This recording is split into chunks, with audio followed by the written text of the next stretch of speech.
What is up, everyone, and welcome to the Optimus Fantasy Football Channel. I am Nate Palvo, your host for the Waiver Wire show here on Monday night. We have football going on right now.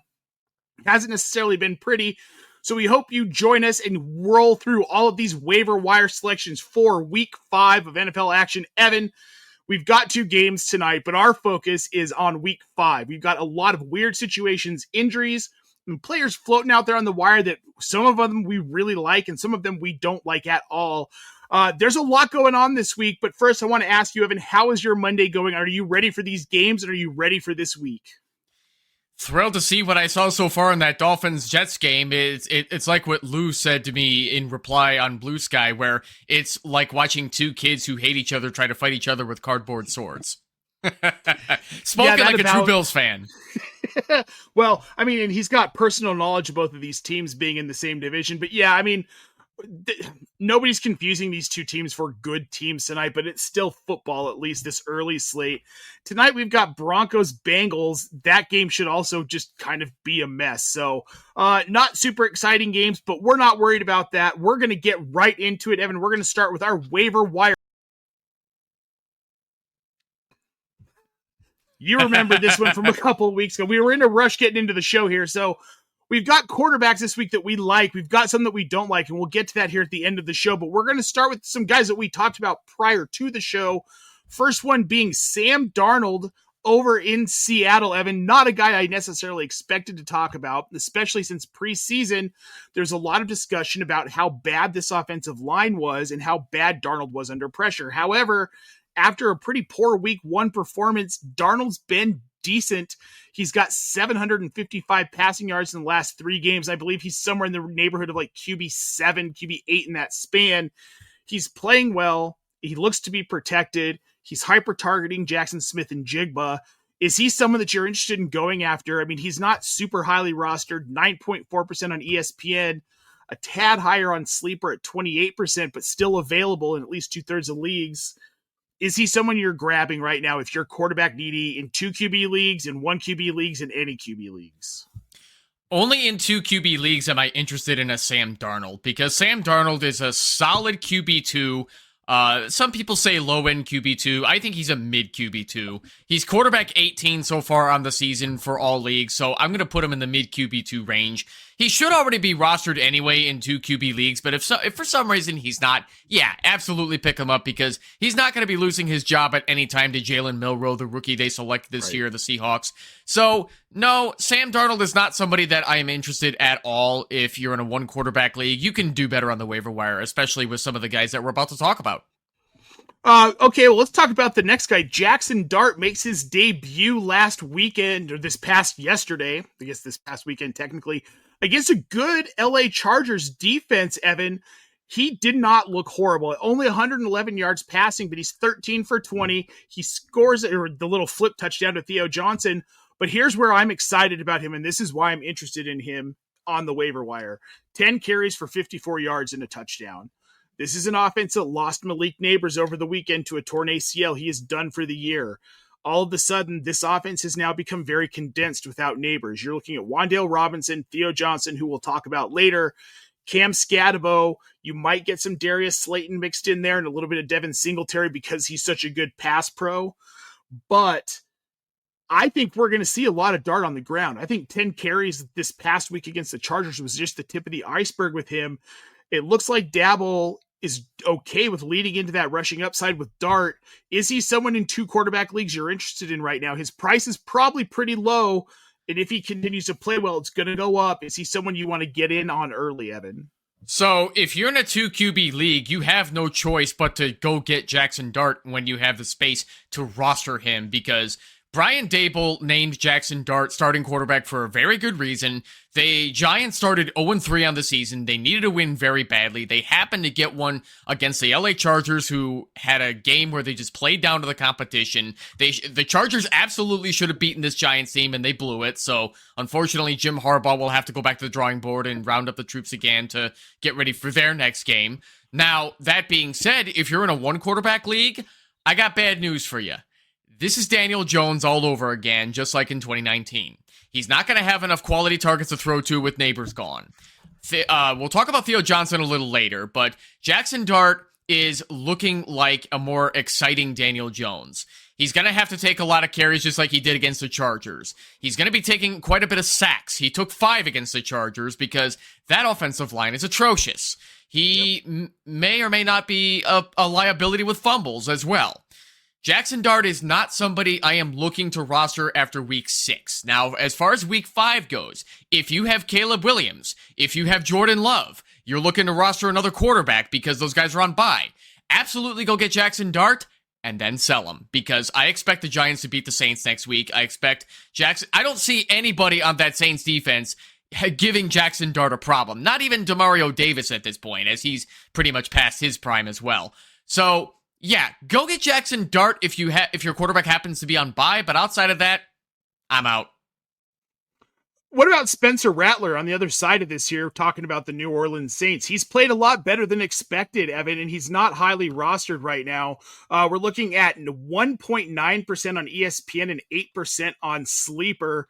He's QB 17 right now. And like I said in the show notes, like, deal with it. This is who he is.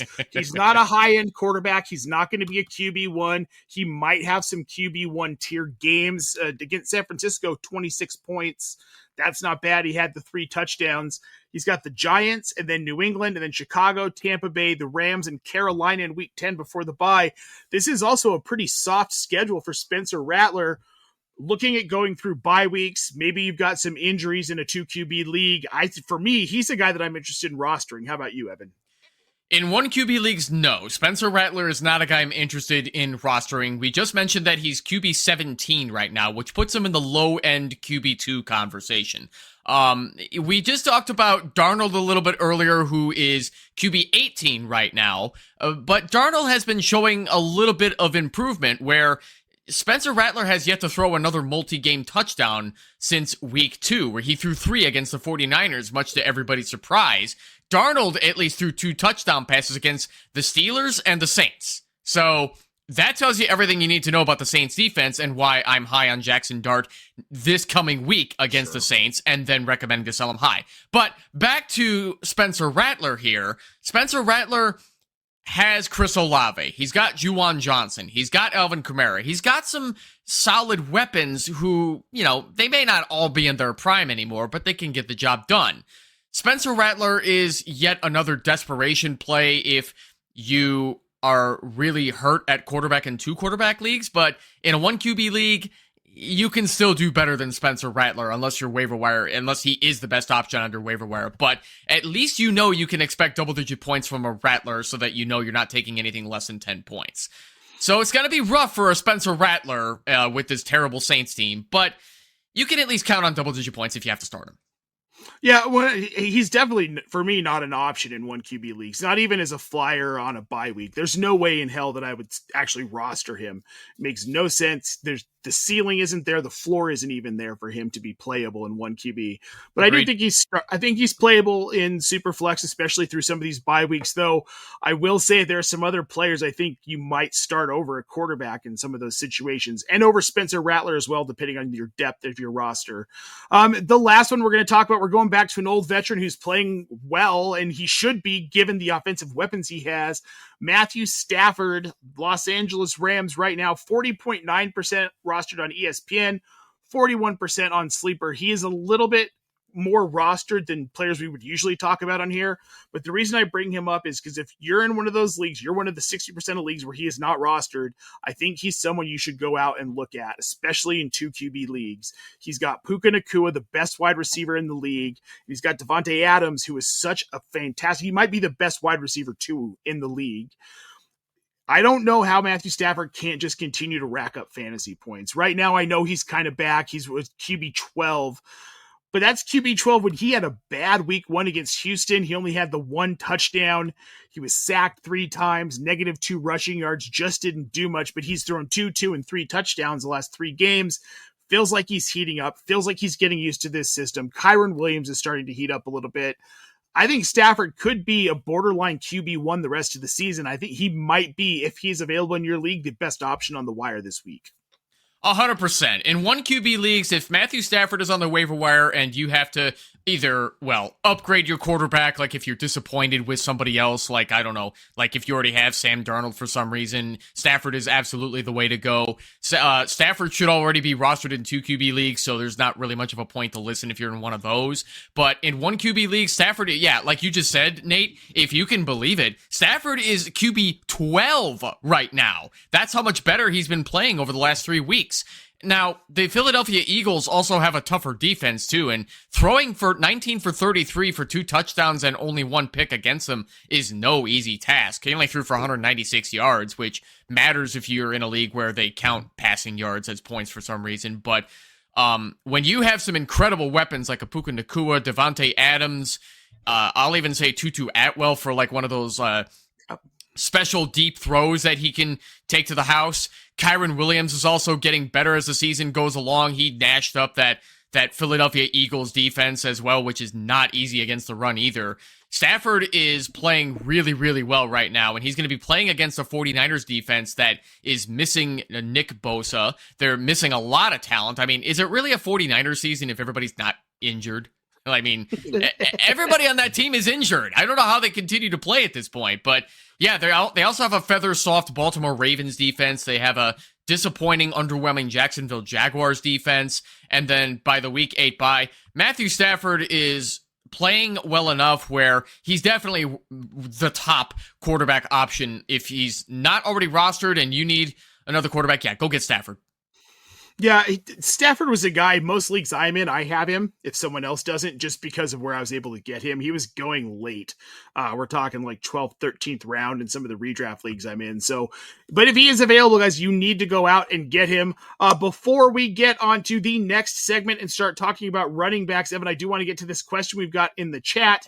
We have got Juju Pro 123455 over on Twitch. Wants to know, he just traded Swift and Pickens for Drake London. What are your thoughts on this trade? Evan, go for it. So, when you do a 2-for-1 trade like this, surely you must be desperate at wide receiver, otherwise you wouldn't have given up so much to go get him. DeAndre Swift is already just RB2 value on the season. Juju Pro, maybe you can tell me in the comments if you're already rich, I say in air quotes, at running back, and George Pickens you're selling high just because CeeDee Lamb may have that high ankle sprain, but he'll be back later in the season. And he's just saying in the comments that his wide receiver 1 is A.J. Brown. I get it. We're all worried about A.J. Brown at this point. We can talk about A.J. Brown a little bit later when we get to the wide receivers, but I am expecting him to pick things up as the season goes along because this is classic Philadelphia Eagles under Nick Sirianni and this entire scheme, this entire roster and the schemes they have. They love to win ugly. They're the defending Super Bowl champions, and they love innovating and trying to find new ways to win that the defenses are not already going to know about. So if they have to win ugly, they do it. So Swift and Pickens for Drake London, I mean, if it's not going to take away depth that you badly need, I'm fine with it. Because Drake London is already a stud wide receiver and should be treated as such. Getting to start him with A.J. Brown is not a bad problem to have at all. No, not at all. And I think, London, if we've got 10 targets, 8 targets, 15 targets in 3 of his 4 games. This is obviously a guy that Michael Penix is going to target. So I'm completely okay with this. I do believe that the upside is there now. We've got Albert Merriquin in the chat. Evan saying, hello, everyone. Albert, it is good to see you. And we've got Bobber22 also dropping in saying, what up? What is up, man? It is good to see all you guys in here. If you're here for the first time, make sure you like this video, subscribe to the channel, and check out our Discord. If you've got questions, we got answers on Discord 24 hours a day, 7 days a week. Like to this one, Evan, AXCEIZ, I'm not even going to try to pronounce that one, wants to know Chase Brown or T. Higgins tonight. I am going T. Higgins. I do not believe in Chase Brown whatsoever, especially against this Denver run defense tonight specifically. It's going to be a long night for everyone behind the line in Cincinnati. Yeah. On paper, this looks like a nightmare matchup for the Cincinnati Bengals, and Chase Brown has been playing awful all year long. I don't even want to blame the offensive line for the Cincinnati Bengals. I mean, it is partially their fault, but Chase Brown has not been efficient against good run defenses last year, too. So the fact that he's not an efficient runner, he's not really that good of a pass catcher unless you force feed him the passes. And at that point, you don't really care if you're in PPR leagues because PPR points are still PPR points. But Chase Brown is not a reliable running back this year. People overvalued him. A lot of people hated me when I said to treat him as an RB2 in your rankings and when you drafted your teams this year because treating him as an RB1 was going to be a disaster waiting to happen. I'm not ready to victory lap about that yet because Chase Brown does have time to turn things around. Nate, for all I know, Chase Brown is going to take 20 carries for 150 yards and 4 touchdowns tonight just because I said so. That's not going to happen. Look, I was saying all offseason to treat Chase Brown like a back end running back too. I'm talking like 22, 23, 24. I feel like that's you were how lower I than feel. me. I was way lower. I was lower than everybody, and I don't think I was necessarily wrong. And now that you're sans Joe Burrow, there's nothing to really deter teams from hyper-focusing on the line. They can stack the line. They can load the box against Cincinnati. Yeah. Watch Denver do it tonight, and they will, because Jake Browning's not going to make accurate throws when he's constantly under pressure, and they can force him to make these bad throws in man coverage and soft zones and beat Cincy just through the roof here. Nick Bonito is going to make it a living hell for this Bengals team tonight. That guy's a stud at linebacker. So, AXCEIZ, I'm sorry, I don't know how to pronounce your username either, but yeah, go if you have to choose between those two, just go T. Higgins. That's a safer bet. Yep, T. Higgins is a much safer bet. Bobber, too, we see your question in the chat. We're going then we'll get to your question after running backs. I gotta remember it's going to kick me out of there. All right, tuned, guys. Bobber. The obvious one that we have to talk about, Evan, and we'll get through this one very quickly because it's pretty clear. Woody Marks, the Houston Texans. He is the number one waiver wire ad this week. It's not even close. If this doesn't become his backfield completely, at the very least, it's going to be a 60-40 split at this point between him and Nick Chubb. 17 for 69 yards and a touchdown. He added another 5 targets for 50 yards and another touchdown. Woody Marks is a guy that if he is available in your league, and he's available in a lot of them right now, 33% rostered on ESPN, 37% rostered on Sleeper, you're going to have to pay up. We're talking like 20 to 30 to 35% of what you have left in your fab tank. And that's a lot. And what I want to ask you, Evan, very simply, do you believe that this is sustainable from Woody Marks? And when I say sustainable, do you think that he can be a mid to high end RB2 rest of season in this Houston offense? I think it's possible, but with the schedule they have coming up, especially after their bye week, I don't think it's going to be a consistent RB2 volume and PPR production out of Woody Marks. This Houston team, this offensive line is also freaking terrible, just like the Cincinnati Bengals. And playing against the Tennessee Titans is a cakewalk for a team like the Houston Texans.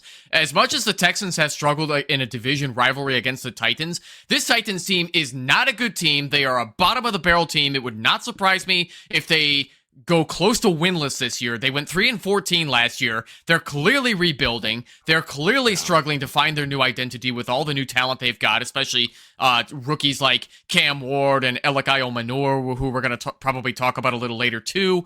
Woody Marks, I really love as a dynasty stash. I drafted him in the 4th round of my dynasty league this year. I am really excited because I'm the Nick Chubb shareholder too, so I'm ready to unleash Woody Marks when he's ready. That being said, I think we're going to be seeing, like you said, probably close to a 60-40 split until we can get more out of the run game, because that's the thing. It's like the Texans have to establish a run game in order to get the pass going, and with how bad the offensive line is going against Baltimore, well, I think it's possible because the Ravens are pretty much overrated as a whole defense, but going up against the Seahawks, that's going to be a bit tougher because they got kind of a tougher defense as well, even though the Seahawks are not that good of a team. But anyway, right. Woody Marks, yes, you are going to have to pay a lot to get him, but is it worth it? For the end of your bench, yeah. I think for the end of your bench, go get him. Yep, I think it's 100% worth it too. I liked Woody Marks. Again, I just like you, I have him stashed a bunch of places. So I'm all about this here. Kendre Miller, it finally happened. He was finally somewhat fantasy relevant. Really quite the blow up fantasy points wise, 28.7 points in PPR, 3 carries for 76 yards and a touchdown, but he had 5 catches for 41 yards and a touchdown as well. I don't think this is sustainable. I think this is one of those flash in the pans, like, hey, it was cool to see it, but we're not going to see it again. I'm sorry, 11 carries for 65 yards and a touchdown for Kendre Miller. Yeah. I don't think it's sustainable, Evan. I just don't think it's sustainable. The Saints offense, I don't trust the run game. Alvin Kamara, I don't know what was going on with him, but he's generally going to be the lead guy here. I still don't think this is a Mark Ingram, Alvin Kamara situation from back in the Drew Brees days. I don't trust it. I'm leaving him on the waiver wire. How do you feel about Kendre Miller? I'm leaving Kendre Miller on the waiver wire too. I do not trust him to be productive at any future point in the season. The Saints are not going to be consistent in the run game with how bad this team is. They happen to have a nice running game for themselves against a Buffalo Bills defense that is actually pretty good. But as Lou would be able to elaborate on more, this is pretty typical of the Bills defense. They'll play down to their competition against a team that has no business being anywhere near them on the scoreboard. And that's pretty much what happened here with the Saints trying to show up and make a statement against the Bills. I mean, I knew that they weren't going to be beating the Bills either way, but as far as Kendre Miller's production goes, he maximized what he could possibly do off of 31% of the snaps. Alvin Kamara, if I have that tab open, yes, he had Alvin Kamara still had 73% of the snaps. So that is worth noting that this is Alvin Kamara's backfield. He's not losing this backfield whatsoever.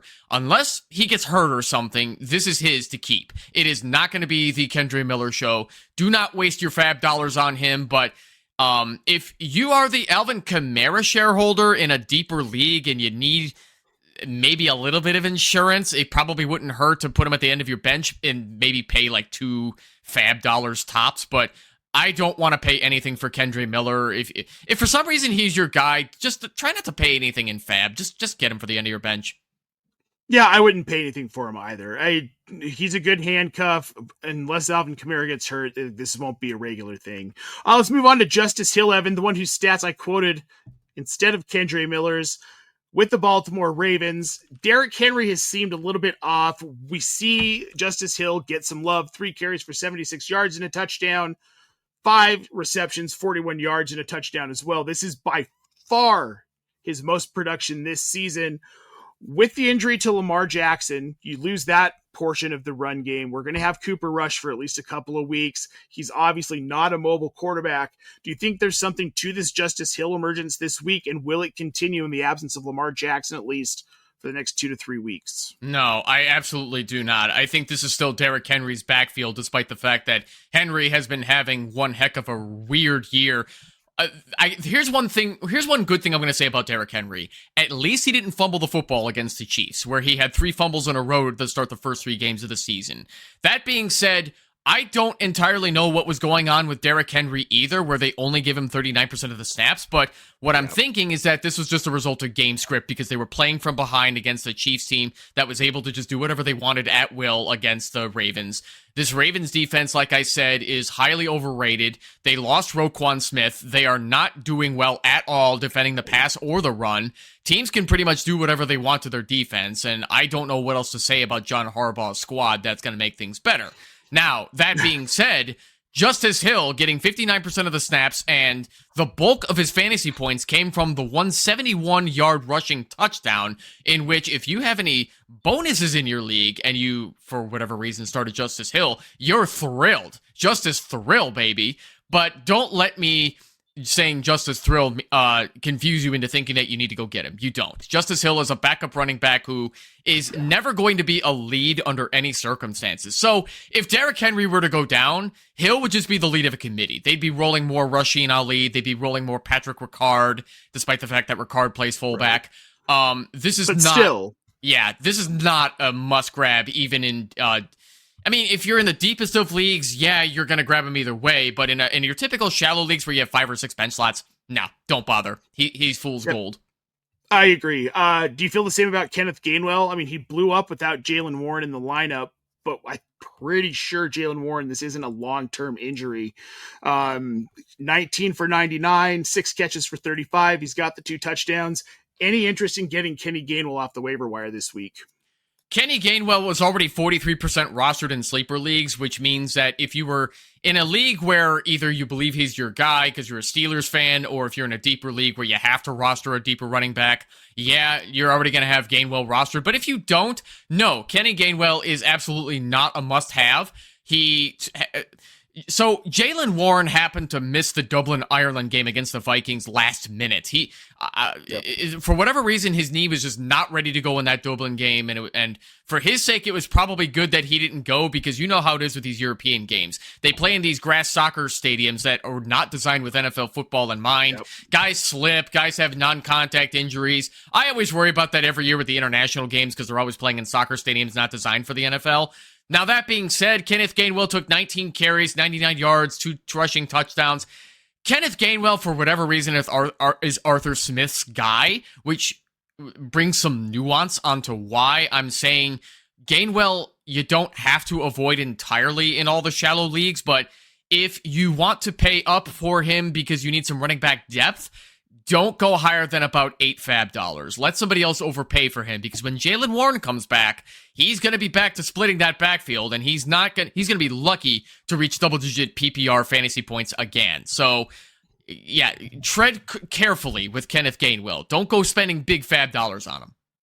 Yeah, I understand the team likes him, but we also know that the team likes they like Jaylen Warren a lot more. We've heard Aaron Rodgers say it. We've heard Mike Tomlin say it. They've been looking for excuses for a couple seasons to get him more involved. Once he's back, this volume goes away for Kenneth Gainwell. It goes back to kind of what it was before. I mean, we're talking like 5 to 7 carries, maybe 4 to 5 targets. If he does something with them, he's a back-end flex. If he doesn't, should have been on your bench. So I'm 100% on board with that as well, Evan. Before we move on to our next segment and get into the wide receivers, I do want to get to a couple of these questions we've got in here. The first one I want to get to is from Bobber2. Bobber, don't apologize for dropping those in. Just wanted to let you know that we generally get to them in between segments, and we wanted to get to running backs real quick here. But he's got a trade question for us, Evan. 12-man PPR league. He's got Bijan Robinson, Chase Brown, Trey Benson, Woody Marks, and RJ Harvey at running back. His wide receivers are Jackson Smith and Jigba, Ricky Pearsall, Jameson Williams, and Elik Aomanor. He's got an offer for Puka for Bijan. Do you take that deal to get Puka? Do you give up Bijan Robinson? I don't think this is a trade you need to do, Bobber22. I don't think you need Puka Nacua on your particular roster in a 12-man league. You've already got Bijan Robinson, the top draft pick in most fantasy football leagues, because running backs are way more scarce than wide receivers. When you have a guy like a Bijan Robinson, you do not give him up. It doesn't matter how scary Tyler Algier looks. Tyler Algier is always going to be sloppy seconds behind Bijan Robinson as far as fantasy football points go. So, no, I don't think this is a trade you need to do. You can absolutely and safely roll with JSN as your top wide receiver. Ricky Pearsall's getting better. Rashee Rice will be coming back soon. Jameson Williams, you could probably make an argument to flex him every now and then. He's not going to be a consistent guy. And then you have Elik Aomanor, who is building some really nice chemistry with Cam Ward.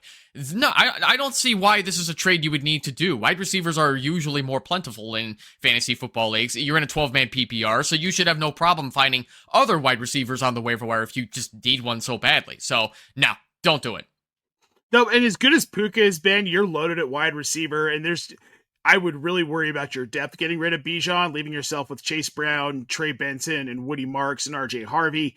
A lot of guys that have a lot of question marks. When you've got Bijan, I would 1,000% hold on to him. No reason to do that. Then we've got Juju Pro over again on Twitch with another question. He wants to know, Evan, is Darius Slayton a good waiver pickup? I'm considering picking him and starting him over Ridley. So here's what I'm going to say, and it goes back to what I said earlier in the show about Jackson Dart. This offense is going to become very condensed with a rookie and no Malik Neighbors. I don't see Darius Slayton being a part of that condensed passing offense, unfortunately. He's going to be a high snap share guy. He's been in the 80s or 90s for most of the season. 4 targets last week for 44 yards. Unfortunately, I think that's about his cap. I think we're going to see the majority of this volume go to Wandale and go to Theo Johnson because they're short target guys. Slayton is a guy who likes to get down the field a little bit more. His big week against Dallas, yards per target was 20.33. Then he's had 7.5 and 11 yards per target. That's not within Jackson Dart's wheelhouse to support that kind of ADOT, basically. So no, I have no interest in Darius Slayton.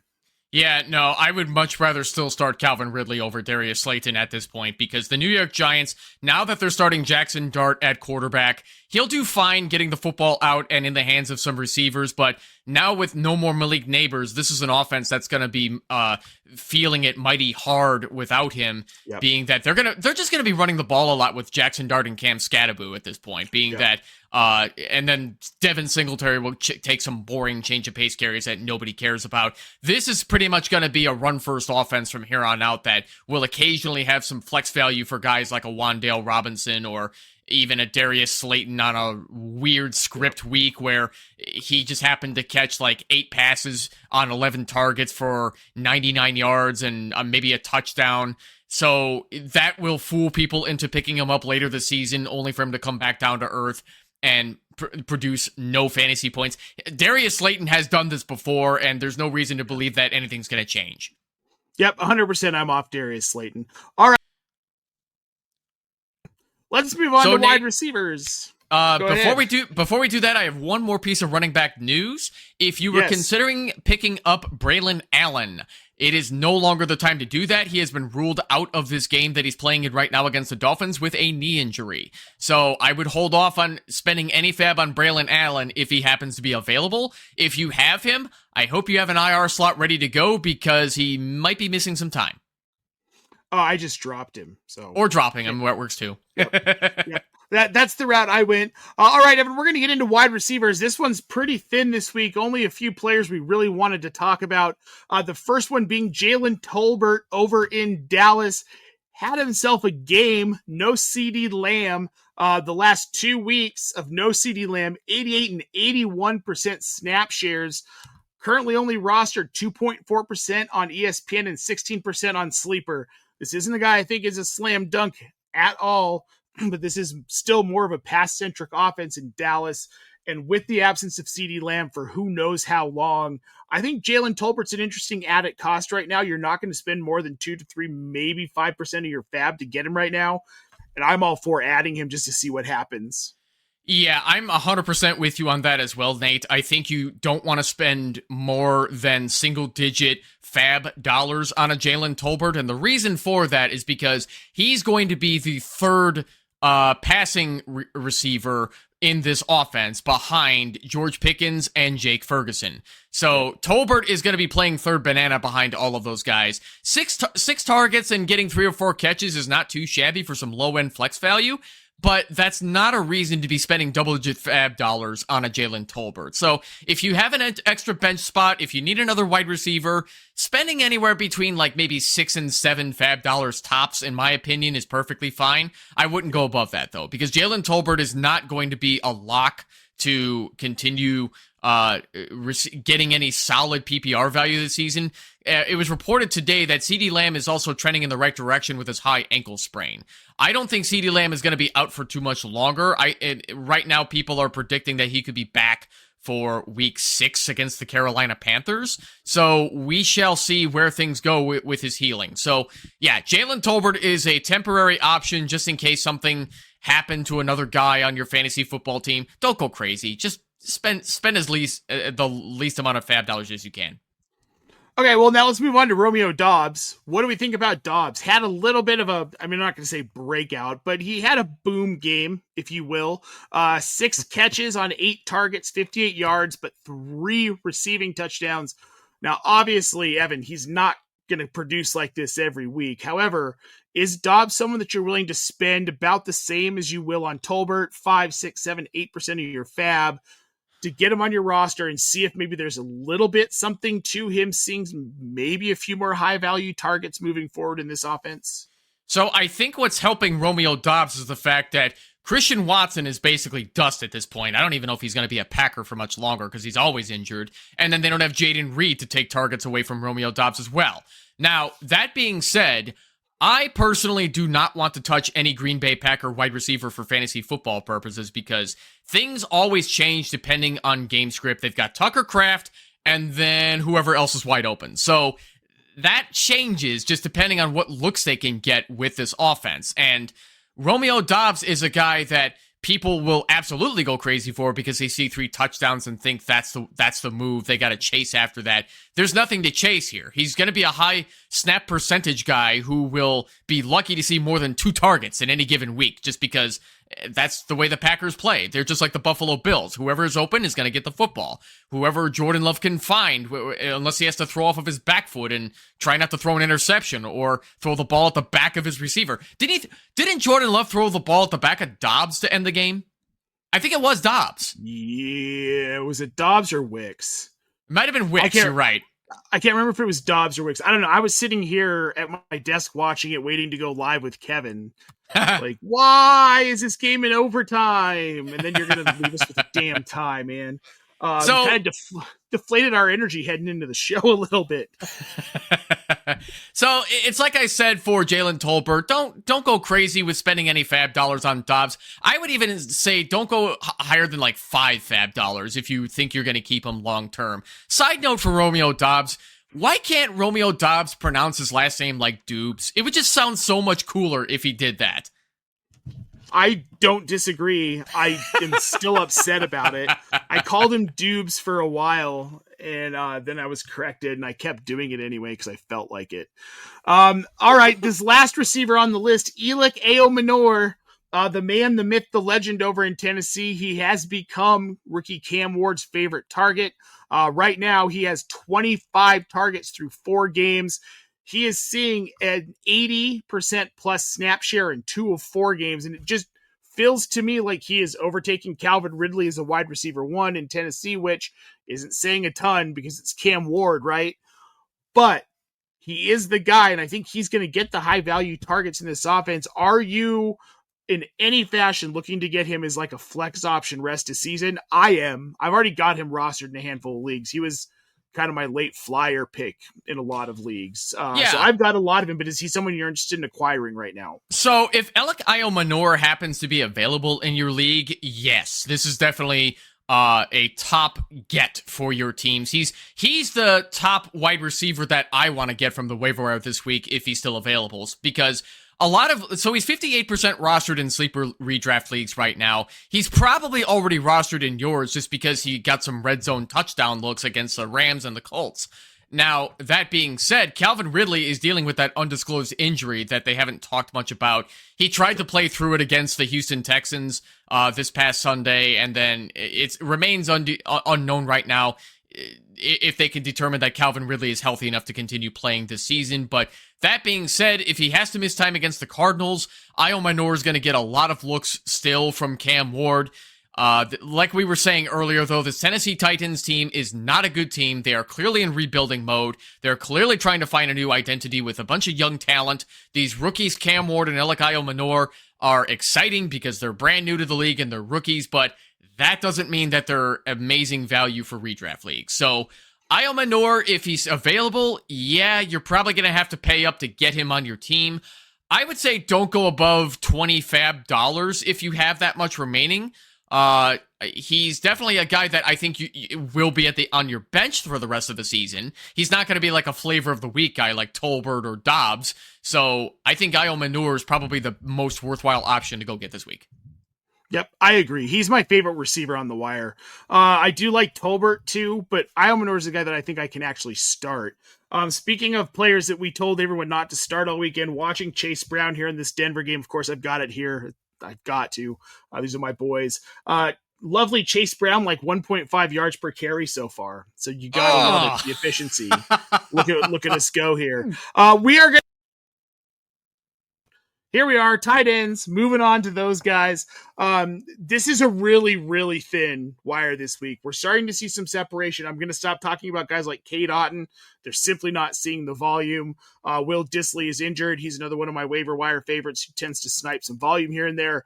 Those guys are out, and we're down to basically 2 that we like this week. The first one is Brenton Strange over in Jacksonville. He's not highly rostered, 22.6% on ESPN. 33% on Sleeper, which I'll be honest does surprise me with all of the hype from some of the tight end gurus this past offseason for Strange. However, here's the thing, Evan. He's got 14 targets the last 2 games, 12 catches, over 100 yards. Right now, he's tight end 14. He's seeing 80+% snap shares. He's fitting into this offense, and like it or not, like Trevor Lawrence or not, I think this is someone that needs to be rostered in most leagues moving forward at tight end. So that's giving a sneak preview of what I wrote today about Brenton Strange in the OptimusFantasy.com waiver wire article. Be sure to go to OptimusFantasy.com after the show. Check that out.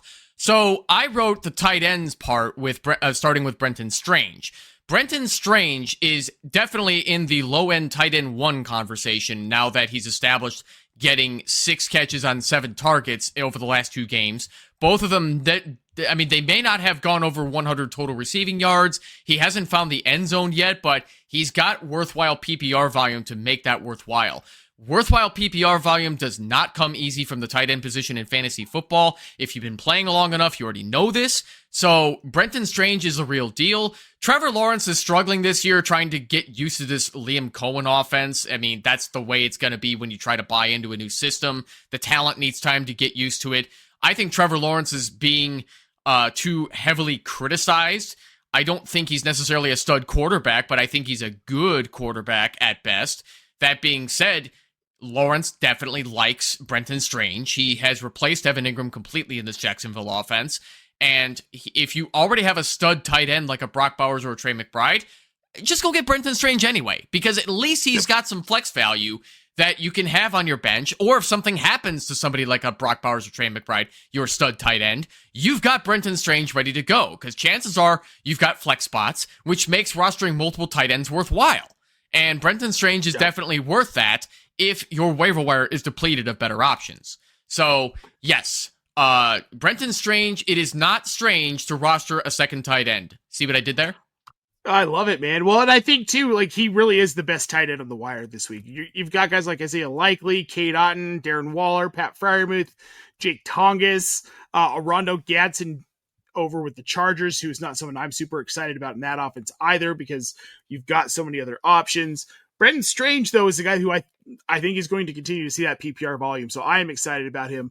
Our other tight end, Theo Johnson, I'm not as excited.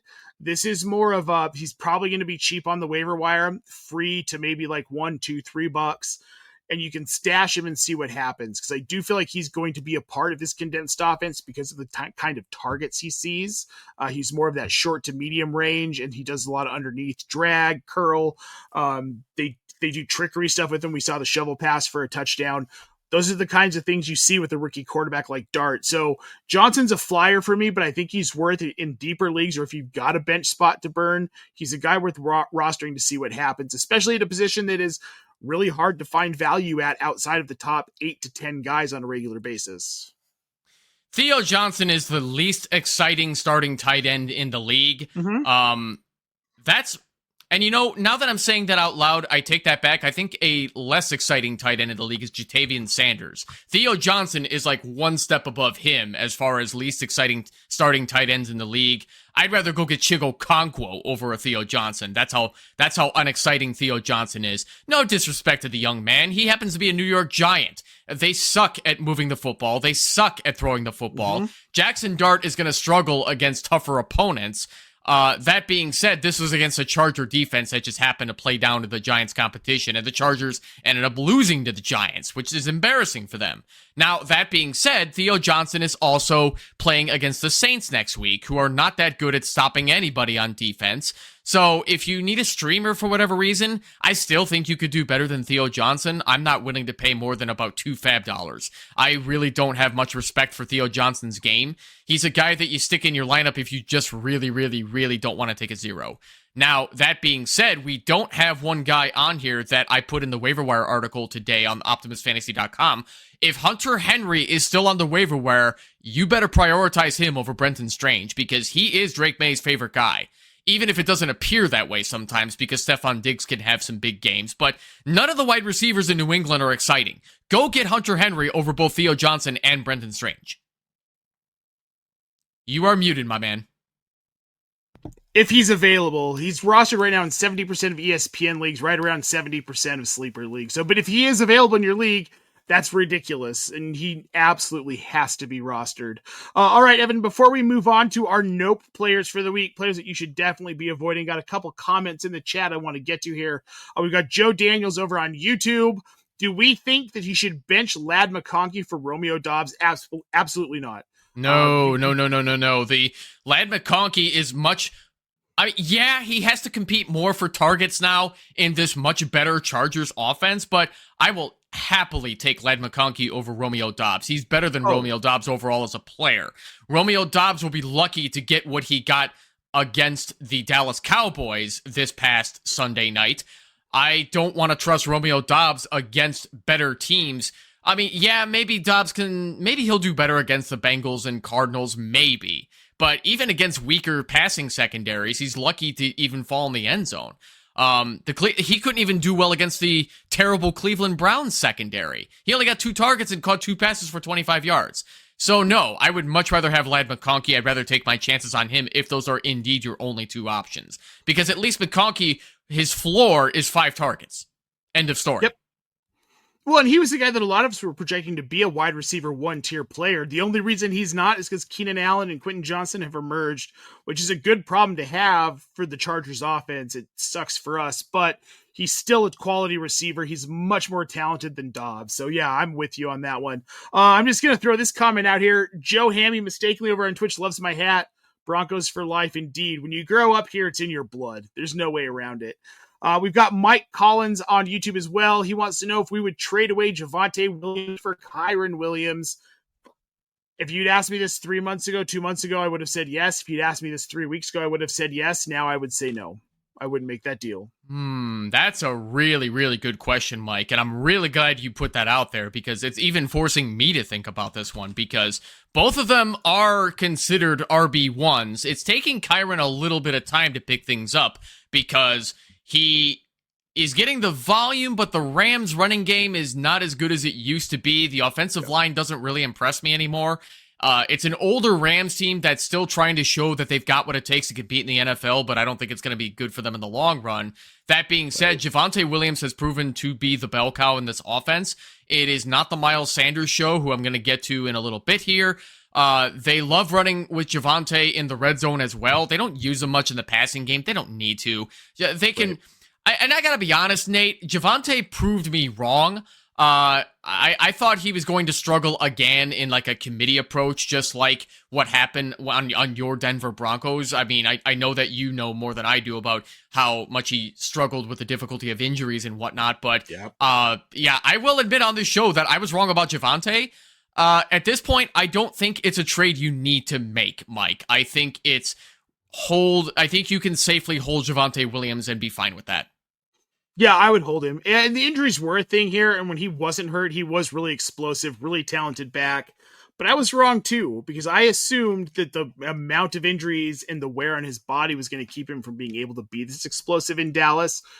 Plus, it just didn't feel like an offense that could support that, because we haven't seen that since Zeke and some freak Tony Pollard blow-ups that way overinflated his value for the last, 2 to 3 years.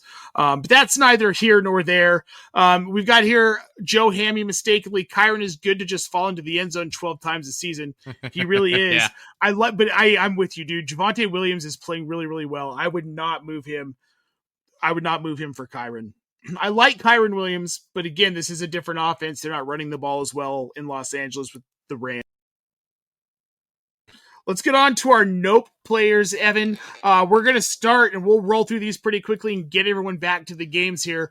Carson Wentz over in Minnesota. He's had 2 weeks. He's put up some numbers, but he also makes a lot of mistakes. There's no reason to believe that he's going to be fantasy relevant or he's going to be starting for long enough to roster him. Are we correct? No, yeah, because there's already talk from the Minnesota Vikings camp that JJ McCarthy is rumored to start practicing this coming week for week 5. So if he does start to practice, there is a chance that he will play, because you wouldn't start practicing if you're not ready to play unless you're suspended or whatever. But anyway, JJ McCarthy had the high ankle sprain that kept him out over the last 2 games. He is still the starter until the Vikings say otherwise. Kevin O'Connell told the Minnesota Star-Tribune that he wants J.J. McCarthy to be fully healthy and go through a full week of practice before he returns. So this is a situation that you need to monitor if you already have Wentz on your team or you are considering adding him through fab dollars. Now, that being said, don't spend a lot of fab dollars on a Carson Wentz. And as a matter of fact, look for other quarterbacks on the waiver wire because, I mean, no disrespect to Carson Wentz, but this ain't it, Chief. He threw 2 interceptions against a Steelers defense that is really not that good. He didn't get those 2 touchdown passes until the fourth quarter, just out of desperation in Dublin. He was playing terrible for the first 3 quarters.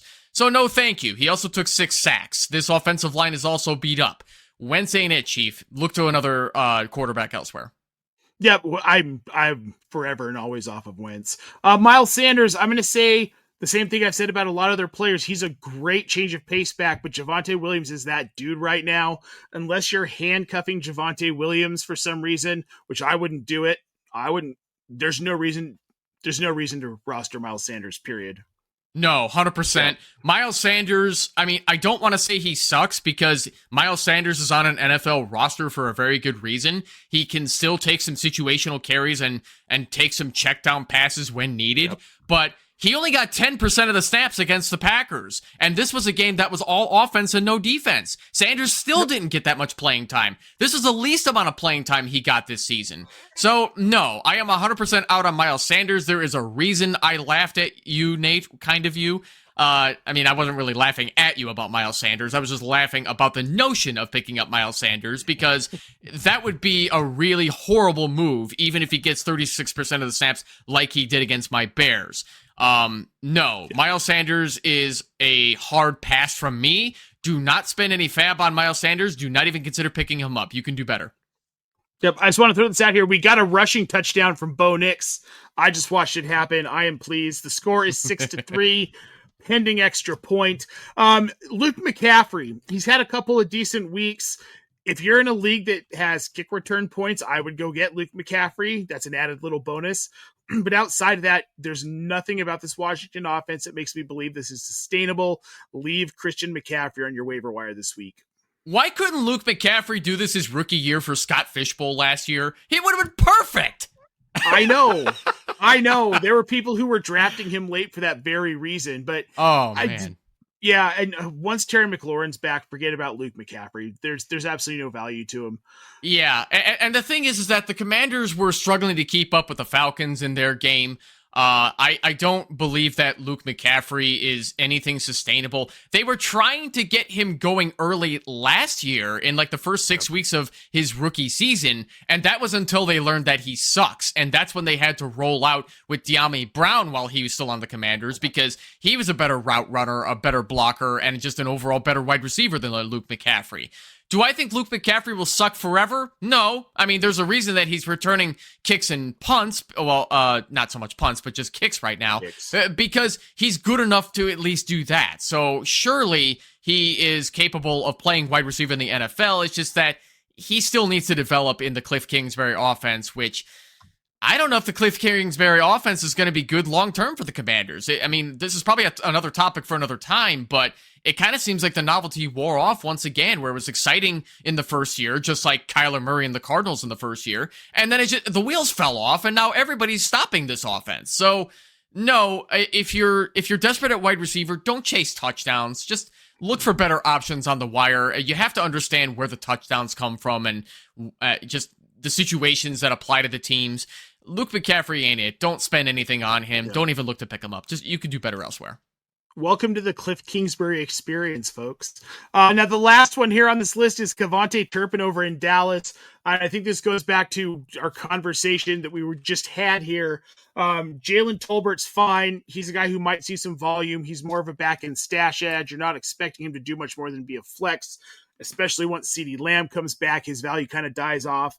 Cavante Turpin still has no value unless you're in, again, a league that has kick return and punt return points, because he's doing a lot of that and he's doing it well. He's chunking out yards on kick returns. But aside from that, there's no way you're rostering Cavante Turpin right now. No, 100% no. And this is just like what I said earlier. Like, Cavante Turpin was a great addition if you played in Scott Fishbowl last year because of the big return value points. But if you're in a league that doesn't do any bonuses for returns, no, you don't need to care about Cavante Turpin. Unlike what we were just talking about earlier with Jalen Tolbert. Jalen Tolbert is the third receiving option in this offense. Turpin is fourth. So you really don't need to be rostering the fourth option in any offense, especially the Cowboys. So no, Kevontae Turpin is a guy that you can safely leave on waivers. You don't need to pick him up unless you're in some insanely deep league with like 15 bench slots. No, you don't need to go get Kevontae Turpin. Just leave him for somebody else to spend fab dollars on. I've been waiting for Kevontae Turpin to fumble the football because I've been wanting to say Turpin is burping up the football. That's my stupid joke that I've been wanting to make for a long time. Come. I mean, maybe. He has to touch more of the football first. He's been getting 60-some% of the snaps, but he just doesn't get enough targets to make it worth picking up. So, yeah, don't do it. Don't pick up Turpin. Leave him alone. Nope. Leave Turpin. But don't leave us alone, folks. Make sure you like this video and subscribe to the Optimus Fantasy channel. We will be back on Wednesday with the Nate and Casey show, the Optimus flagship show. And then we'll be around Thursday for our first Dynasty show of October with Lou and Evan and myself. And Friday for the Friday Vibes and Sunday for Start Sit. We've got a ton coming. Make sure you subscribe. If you're watching us on Twitch, make sure you're following us and subscribe. We would love to have you follow along. All of our shows that are live on YouTube also go to Twitch so you can find us there. We can see your questions and we will answer them as much as we can, guys. If we do miss any of your questions on any show, you're listening to the audio version or you're watching the replay, head over to our Discord channel. The link is in the show description. 24 hours a day, 7 days a week, we are there to answer your questions. If we don't get at them right away, we'll get to them as soon as we can. A great community over there on our Discord channel. You'll love to see it. Evan, we're going to get everybody back to the games. I want to thank you for coming out tonight and thank everyone who has watched, will watch, or listens. Again, like, subscribe, follow on your favorite podcast platform. For Evan Sather, I am Nate Paulvote. Folks, have a great Monday night, and we will see you next week.